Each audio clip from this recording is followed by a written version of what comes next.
We love the light. We chase joy, clarity, peace. But the truth is, we wouldn't know light if we never faced the dark. Contrast is what shapes our lives. It's what gives depth to our experiences. Without night, we wouldn't notice the stars. Without challenge, we wouldn't recognize growth.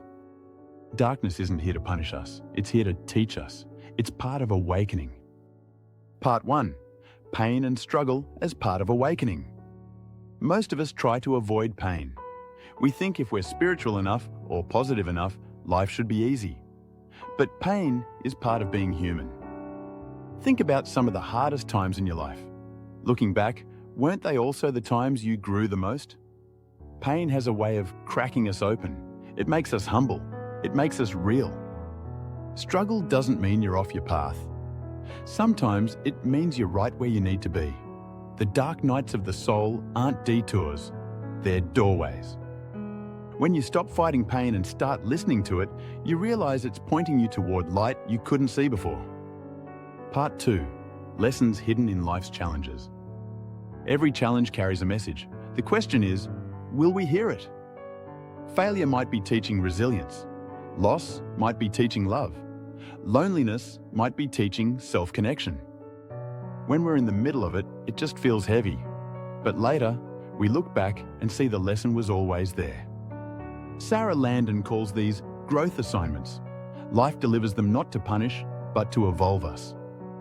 So instead of asking, why is this happening to me? Try asking, what is this showing me? That shift changes everything. Part 3. Turning wounds into wisdom. The most powerful teachers are often the people who've been through the most pain. Why? Because wounds, when healed, become wisdom. Your heartbreak can teach compassion. Your mistakes can teach humility. Your grief can teach the preciousness of love. Matt Kahn says, whatever arises, love that. That includes the hard stuff. When you bring love to your wounds, they don't define you, they refine you. And when you share that wisdom, you help others. Your story becomes a light for someone else walking through the dark. Practical tools for working with contrast. Here are a few ways to work with the gift of contrast in daily life. Reframe the question. When facing a challenge, ask, what is life teaching me here? This shifts you from victim to student. Darkness journal. Write down your struggles honestly, no filter. Then, beside each one, write, what might this be shaping in me? Honor the cycles. Notice how day turns into night and night into day. Let nature remind you that darkness and light are both temporary, both necessary. Witness the small lights. When life feels dark, look for small lights, kindness, beauty, moments of peace. They remind you that light is never gone. Thriving through contrast. When you embrace contrast, life stops feeling like a constant battle. You realize the dark isn't separate from the light. It's what gives light its meaning. The storm teaches you to value calm. The shadow teaches you to appreciate clarity. The ending teaches you to honor beginnings. Contrast doesn't take you off the path. It is the path. A simple picture.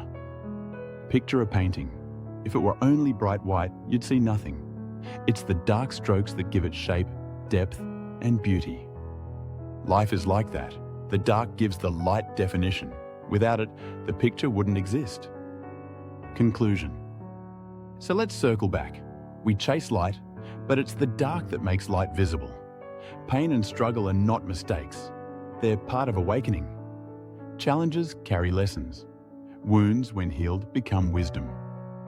Contrast is a gift.